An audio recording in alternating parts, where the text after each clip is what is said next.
పెద్దపల్లి జిల్లా ఎన్టీపీసీలోని Shri Harshita enterprises professor స్వర్గీయ తిరకాల మల్లేష్ గౌడ్ 5వ వర్ధంతిని పురస్కరించుకొని సోమవారం ఎన్టీపీసీ మేడిపల్లి సెంటర్లో కుటుంబ సభ్యులు అన్నదాన కార్యక్రమాలు నిర్వహించారు. ఈ కార్యక్రమానికి 32వ డివిజన్ కార్పొరేటర్ తోట మమతా కుమారస్వామి, అనిల్ రావు ముఖ్య అతిథిగా పాల్గొని అన్నదాన కార్యక్రమాన్ని ప్రారంభించారు. ఈ సందర్భంగా వారు మాట్లాడుతూ సమాజానికి సేవ చేయడం ద్వారా మహనీయుల జ్ఞాపకాలను చిరస్థాయిగా నిలబెట్టవచ్చని పేర్కొన్నారు. తిరకాల మల్లేష్ గౌడ్ సేవలను స్మరించుకుంటూ కుటుంబ సభ్యులు చేపట్టిన అన్నదాన కార్యక్రమం అభినందనీయమని కొనియాడారు. ఈ కార్యక్రమంలో కుటుంబ సభ్యులు తిరకాల రాజేశ్వరి, హర్షిత, హారిక, శ్రీనివాస్ తదితరులు పాల్గొన్నారు.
గంటే సాంబార్ అయితే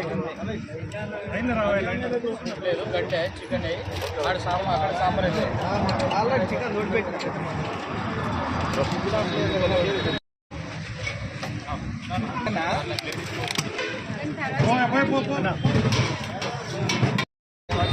స్థానిక ఎన్టీపీసీ కృష్ణానగర్ నివాసి గౌరవనీయులు అన్నయ్య తిరకాల మల్లేష్ గౌడ్ గారి 5వ వర్ధంతి సందర్భంగా ఈరోజు వారి కుటుంబ సభ్యులు మేడిపల్లి సెంటర్లో వారి జ్ఞాపకార్థము అన్నదానం చేయడం జరుగుతుంది. ప్రతి సంవత్సరము ఏదో ఒక కార్యక్రమం రూపకంగా వారి జ్ఞాపకాలను గుర్తు చేసుకుంటూ వారి కుటుంబ సభ్యులు అందరూ కూడా ఏదో రకంగా కార్యక్రమం చేస్తున్నాము. అందులో భాగంగానే ఈరోజు మేడిపల్లి సెంటర్లో అందరికీ అన్నదానం చేయడం జరుగుతుంది. వారు చనిపోయి 5 సంవత్సరాలు అయినా కానీ ఇంకా మన మధ్యనే ఉన్నట్టుగా అందరి భావన ఉన్నది. వారికి ఆ భగవంతుడు ఆత్మకు శాంతి కలిగించగాక వారి కుటుంబ సభ్యులందరినీ కూడా ఆ భగవంతుడు చల్లని చూపుతోటి జీవించగలని చెప్పి కోరుకుంటున్నాం.